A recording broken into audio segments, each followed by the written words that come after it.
It's weird, I didn't pick a song, so I had no idea what was going to be playing. I'll take Stone Temple Pilots. Love it, love it. No, thank you. How's everyone doing tonight?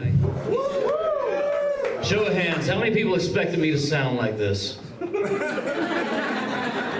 Gotcha, that's fair. My name is Tyler Fomby. I've been doing comedy for a little bit. I always wanted to do it, ever since I was a kid. I heard a joke when I was in school that inspired me to do comedy. It's not the best joke, but it's the most important joke because it's what got me off the ground. It goes as follows.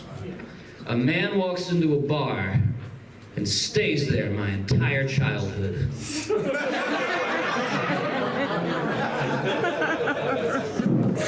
Is it the best joke? No. But it inspired me. So now I spend a lot of my free time going to biker bars, places that used to be laundromats, the back of Thai restaurants, telling these jokes when I should be home with my kid. But if I'm a present father, he won't get that joke when he's old. I felt it was important to pay it forward. I'm kidding, he's in the car. I know what you're all thinking. 3 things. A, is that child abuse but in the same weight class? Fair. 2, can't believe he has a kid. Can't believe he has a kid. I don't look very fatherly or responsible, do I? It's fair. I don't judge you. And frankly, I wouldn't even take that as an insult. But when someone says, I can't believe you had a kid, what I hear is, someone fucked you? Like consensual. Like, you're allowed to go everywhere. All right. Different strokes for different folks, I guess. It's a fair thought. Hurts my feelings, but it's fair. I got a lot going against me. I don't know if you were able to tell, I'm a very short man. I prefer abbreviated American. Lap it up with the last group of people with separate water fountains. No one fucking talks about it. It's not really a good quality when you're dating somebody. Women like to feel protected. And I don't think anyone here is afraid of me. If a man walked up the stage right now, he'd get about here, and we'd be eye to eye. He's like, don't make me get you down from there. Every time I sit on a bar stool, my fucking legs swing like I'm a lifeguard. It's a bad look. When I was younger, I actually kickboxed. I wrestled at the state level. This is a long time ago. I actually ran out of breath walking into the bar from the parking lot today. You know, I was an alright dude. And one of my friends tried to prop me up at the bar. And he was like, hey man, you talk shit, but Fomby's the toughest dude in his weight class. He'll beat anybody in his weight class. Like, man, now they're gonna think that I just hit kids. I don't need that shit. Leave that alone. Second personal flaw keeps me back to dating. You can't tell right now because I have the terrifying gas station beard, but I was born with a cleft lip. Anyone know what that is? Yep. Yeah, it's when God hates a baby so much he doesn't zip his face up all the way. So that's been a real good time for me. People love that. I also, I have a fucking terrible fashion sense. The reason I'm wearing dress pants is because all of my pajamas are in the laundry. So I call my look homeless chic. And I didn't realize the negative effect it was having until I was at a gas station. I was at the Raceway on Eastern Boulevard in Montgomery, not the safest gas station.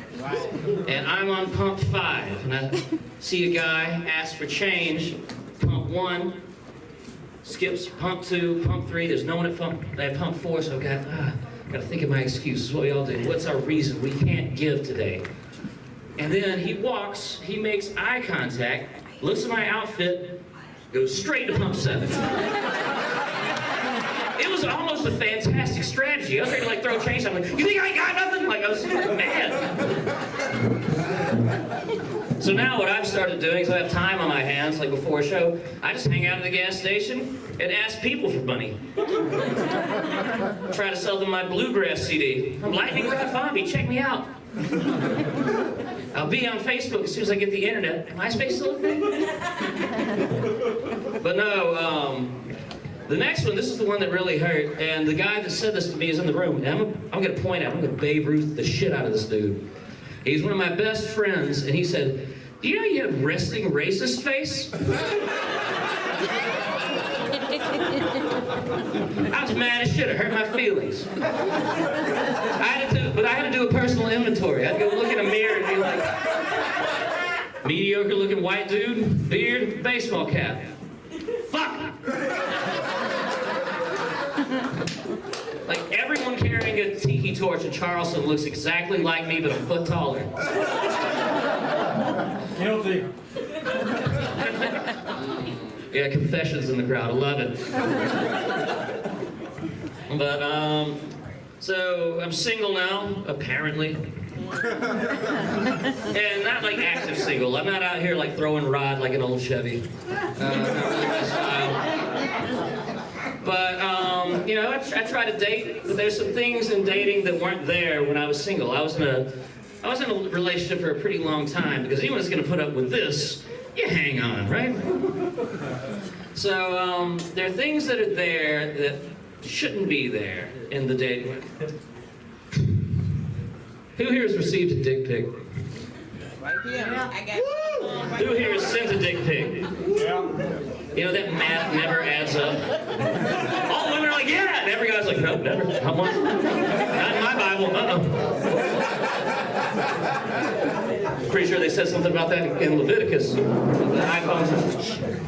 But, so I was talking to this girl, and she said, I'd like you to send me a nude, and my first thought is, fucking why? Everyone's seen a dick, right? Looks like Jim Henson did the Dune Worm.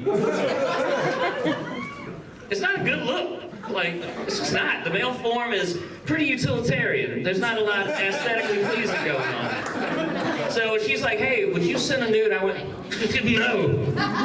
Never. Not if the sky falls, not if the mountains crumble into the fucking sea. Never gonna do it. She's like, I'll send you one of my tits. I'm like, all right, give me 20 minutes. A weak man. In that 20 minutes, I called one of my best friends in the world. We went to school together. She's been like my rock since we were 12 years old. I'm like, hey man, I know you're kind of loose. What do I do in this situation?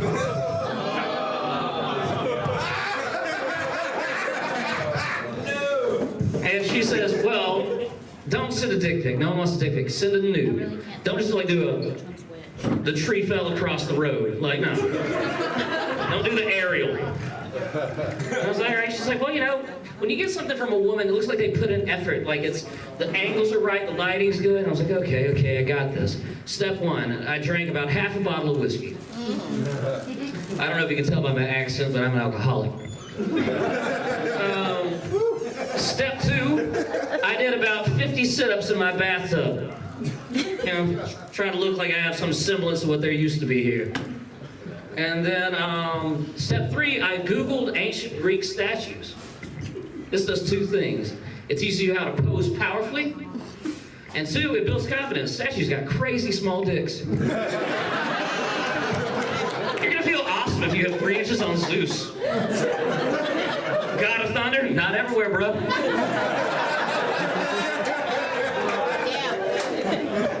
So, the same person is one of my best friends is also one of my worst friends, because she has a sense of humor that sometimes torments me. She got her hands on this picture, and for Christmas that year, I received a queen-size black and white mesh blanket of this image.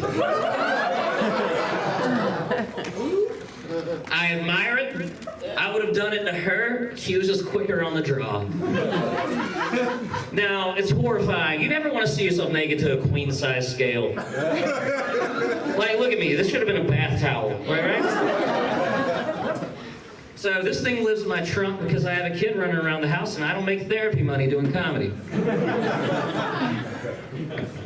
I brought you all here to tell you that I'm going to kill her. Not going to kill her, can't kill her. You know why I can't kill her? I'm afraid of jail. Anyone here afraid of jail? Anyone here been to jail? Anyone here afraid of jail because they've been to jail? Yeah, they got me. I was out driving and cursing. Don't do it. Don't recommend it. You don't want to make widows of wives and orphans of children. You know, just be safe. There's no excuse anymore. I practice moderation. I do have a little problem. I think the legal limit is a little too low. Yeah. 0.08? I let a surgeon cut me open at 0.08. 0.08 ain't shit. The reason it's 0.08 is because this group of lobbyists called MAD, Mothers Against Drunk Driving. And I find this group to be hypocritical. Many of their founding members, not even mothers anymore. You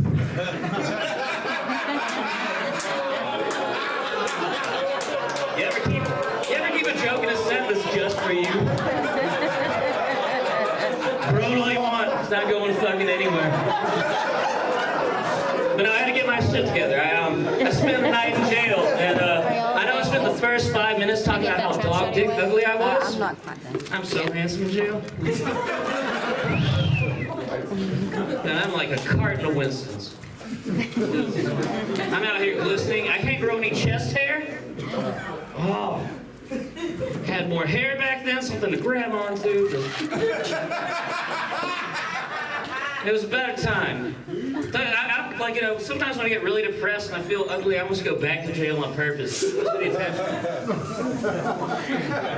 I was in Elmore County Jail for a little over 2 days. And one of the best things, actually the only good thing about being in jail was I found out that certain trip advisory sites let you review correctional institutions. I left Elmore County Jail's one and only review before it got taken down.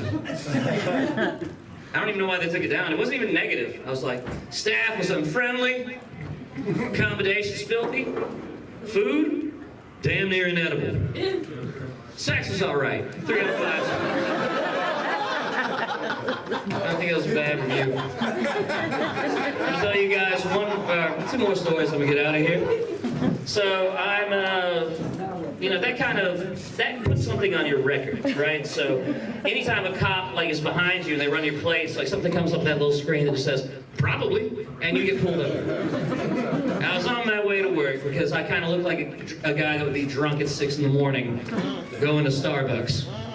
But I got pulled over my first time. I was like, no matter what happens, I'm going to get arrested. I don't have any drugs, I haven't had any alcohol, but I know something's going to go wrong.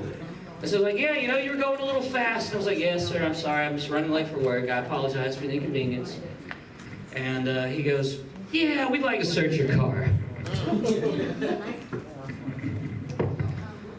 Can I say no? I was like, yeah, but then we're just going to wait on a warrant. Fucking have at it, man. I don't have anything in my car. I don't know how many of you read mystery novels. Sometimes a seemingly small piece of information comes back later is more important. What lives in the trunk of my car? Fucking queen size dick blanket. Cock comforter. Dick debate. It's back there. They're throwing everything out of the car, and I'm just sitting here seething because they're emptying the glove box. They empty every bag I have in there. They're throwing paper on the street. We're on the side of the interstate, actually. And then all of a sudden I hear all of the rustling come to an abrupt halt. I imagine as a uniformed officer, that's not some shit you see every day. And this thing is laid out on the side of the interstate. Picture perfect, Kevin Spacey's about to have a picnic. It's fucked up. After way too long, one of the officers goes, Mr. Fomby, I think we've seen Enough. more than enough. You can get your things and go on about your day. And he said it like a disappointed dad. And you know what? I was kind of disappointed. I was kind of embarrassed for maybe a mile. And I thought about it, I'm like, man, he'd have no business pinning me up like that. I'm glad he didn't see that shit. Ever since then, I fold the blanket dick up in the trunk just in case I get pulled over.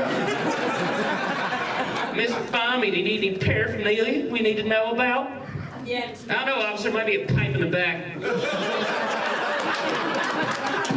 All right, guys, one more and then I'm gone.